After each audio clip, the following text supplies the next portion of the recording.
Hey, what's going on, y'all? I'm Darius. I'm Dylan. And welcome to You Better Preach. Yes. So, this week, we are coming in to a brand new 3 or 4. We're still debating on whether or not it's going to be that 4th one. We both trying to figure that one out. Yeah, man. But we got some heat for y'all today. But let's start with what you been chewing on this week, D? Man, this week I think that I'm still chewing on what I was chewing on last week. I can't get away from the idea that our faith has become too much about ourselves, right? Like everything from the relationship series, the money series, like even. And while these series are great, right? Like even the series that we just got done talking about with Mike Todd, right? Like that Stride series. It's really self-focused in how to do things for you and your purpose, right? It doesn't really talk about the ills of the world and how we fix those things, right? And you know, I struggle with that, and you know that's my faith walk. I try to deal with that let my light shine, so that others may be filled too, and that the world may be changed. Right? Like I really feel like if we have a faith that cannot change the world, then that faith doesn't actually exist. Gotcha. So I've been struggling with that, man. What about you? Where you at? So for me, I think I'm going to go with, I've really been, 2018 period, I've been focusing on studying the life of Jesus. Mm-hmm. Just really, really trying to see what is it that Jesus did? How did he operate? How did he function? How did he move? Because a lot of times we get caught up in sayings and what we think he would do, but we're not doing what he did. Right. So for me, it's just been, this whole year has been, so far has just been focused on what did Jesus actually do and how can I be that extension of him today. And that will definitely was one of the reasons why I picked my message for today. Is because of that. So with that being said, I'm gonna just transition right on into mine. Yeah, do your thing. So you was definitely going first this right week. Into mine. So like I was saying, I've been studying Jesus, and so for me, one of the biggest things is how did he operate, how did he move? And my message today from Pastor Micahn Carter out of Yakima, Washington. Yakima. I think it's Yakima. I think I'm pronouncing it right, but I'm not sure. Maybe I should Google it. Keep talking. I'll Google it. And but he's the the lead pastor at a church called Together Church. Mm-hmm. Together.church is their link and everything. But the first time I seen him was at Elevation, and I've kind of followed him from then. But then he came back, and man, he wrecked it, and it was on a mark. Yeah. And he was talking about Jesus, and he's talking about him in a way that I had never seen this message unpacked before. Because this is a part of that Savage Jesus series, right? Correct. Okay. Yeah. I'm following you, man. I'm keeping up, bro. Yeah, it's part of the Savage Jesus series that is going on at Elevation. And, man, when I tell you he brought it and was talking about how some of us are just like the person with the, like, he's like, our cup just doesn't look like that person's cup. So your cup may be affirmation from a significant other, or affirmation from people liking your Facebook page or your Instagram page, or everybody going crazy over your snaps. Like, that's your affirmation. So that's where you're getting your fill up from instead of getting it from God. Yo, I saw that one, and the illustrations that he had were, and that's the thing about like when you're preaching to the masses, that's different than when you just like, and I don't want to say that wrong, but when there's more theatrics involved, right? Right, wrong, or indifferent. If you like it, you don't like. There's somebody with your flavor, and we got some people for a little bit for everybody's flavor. But like this is one of those flavors. Like, there's a lot of theatrics, right? And they're not bad. They're placed very well, which is hard to do, right? So when he's talking about this cup, you can almost see the cup in his hand, but there's nothing there, right? Like, he paints the picture in such a way that, like, you believe that this cup is full of affirmation from likes. You know what I mean? The way that he's waving it, it's amazing how these pastors, some of them are able to draw you in and paint a picture as if you're like sitting there on that dusty road. You know what I mean? And so this is definitely one of those where Micahn, which is the first time I had ever seen him or heard of him, really handled business from Yakima, Washington. It's spelled Yakima, a city in Washington. I found it. Never heard of it, but I found it. It's, 91,000 people. That's the east side of Cleveland. That's fair. Do your thing, brother. All right, so let's go ahead and transition into yours, because I'm excited about your pick because this dude is one of my favorites. Listen, Dr. Dharius Daniels, the lead pastor of Change Church. I mean, he may be in Jersey. He just opened up a spot in Orlando. He's out in LA. God's doing some major things with him. But the message that I chose this week is called The Danger of the Thirst Trap. And he's such an intellectual. So one of the things you have to know about this guy is that he has an undergraduate degree in political science, but then he has a master's in divinity from Princeton in theology. Right, so like the worldview for this guy is like crazy.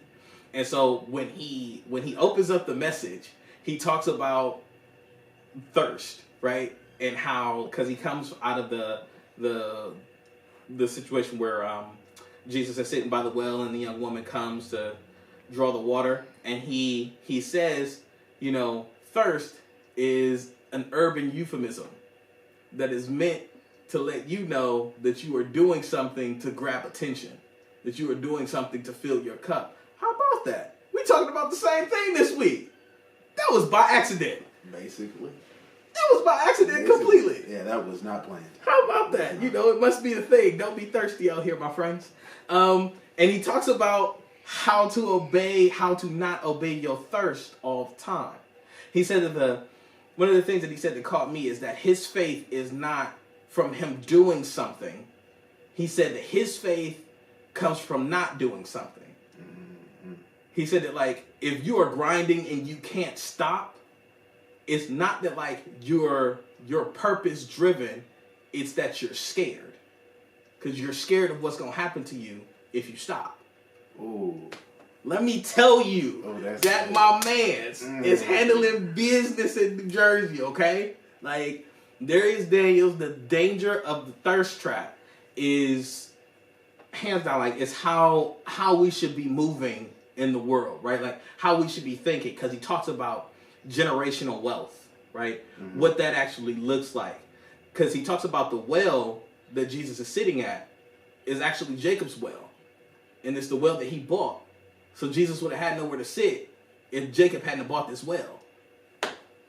Come on, bruh. And see, and this is the thing. So I've had the privilege of being able to sit in a room with him and meeting him personally. And his mind, he's just a brilliant mind. Mm-hmm. So every time he opens up his mouth, I'm interested to see what he has to say. Yeah.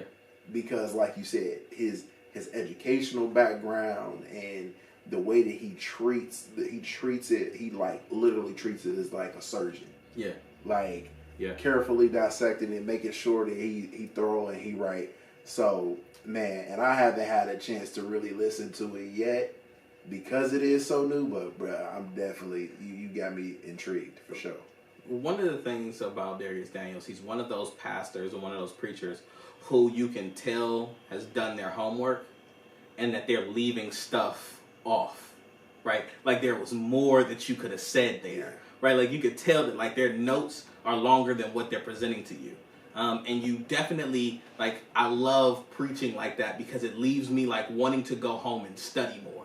Let me see if I can see what he was going to tell us, right? And so it's an exciting thing. Dharius Daniels, definitely one of my favorites. Yeah, we wrap it in, man. Like, what do we got going on next week? So next week we're going to go to two young. Oh, we going that way? Yeah. I'm excited about these two. Okay.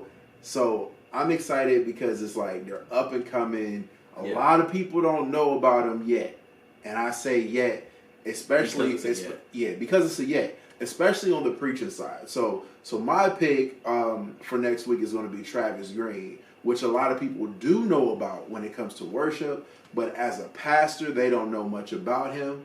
But man, when I tell you that he is definitely a man after God's own heart and spirit led, and he quick to bust you upside your head. Like, he direct. Yeah. He real direct with a lot of the stuff, and he's not gonna play too many games with you, and you'll be laughing. The next minute you'll be like, "Oh wait, that kind of hurt though." All right, so I'm gonna have to follow you up then with my guy out of Cleveland, man. Like, this is my brother for real, brother in ministry. We came up together. Deontay Lavender from the Word Church. He's one of the associate ministers there. They don't use the word associate; they just use minister. But he's definitely one of the ones that preach on a more consistent basis. And he has this message for you: don't settle for lost. And the way that he saw this parable, sweet Jesus, the boy hear from God. Okay, and I'm really excited about presenting this message to you, so you can get to know my brother. Like, he's up and coming. You maybe haven't heard a whole lot about him, but after this message, oh yeah, you're gonna go find him. That's for sure. Oh yeah, you're gonna know about Laugh. That's for sure. Yeah. You're gonna know about Laugh. Deontay Lavender, we call him Laugh based off of our relationship with him. But man, I know I'm excited about it. I try not to be biased in this whole thing because my pick is Travis and your pick is Deontay. Favor ain't fair. I feel like it's not necessarily fair because like I'm kind of swayed because like he said, we didn't grew up with this dude, we didn't see him, and we've had the privilege of hearing his heart behind closed doors and knowing what he's called to do. Yeah. And to see him walk this thing out is just a powerful thing. So I'm excited. Make sure that you guys are subscribing to the YouTube page. I know we don't say it a bunch because we get wrapped up into our message, wrapped up into what we're trying to do. But make sure you are subscribing to the Facebook page. Make sure you hit the notification thing so you know exactly when our videos pop up. Also, leave a comment. You just heard our picks. We want to hear your picks. So after we get done with our picks, leave us a pick down so we can see if you got some videos of your pastor, right, that you want us to see. Because most of y'all who watching this go to church somewhere, I'm sure, right? Give us a video of one of your pastors so we can maybe present them on You Better Preach. Like us on Facebook. We have a Facebook page. Follow me on IG. Yeah, I mean, I guess you can follow him, but definitely follow me. Follow me at Dylan L Sellers. That's DYLAN LSELLERS. And you can follow me on Instagram at Darius Darius 1027 is the whole thing. So Darius 1027. We out here, Will. Thanks for watching us on this episode of You Better Preach. Preach. I got the Jesus peace. Preach. I got the Jesus peace. I got the God in me. Don't need the ice on the chain. I got the Lord with me. Don't need the friend on the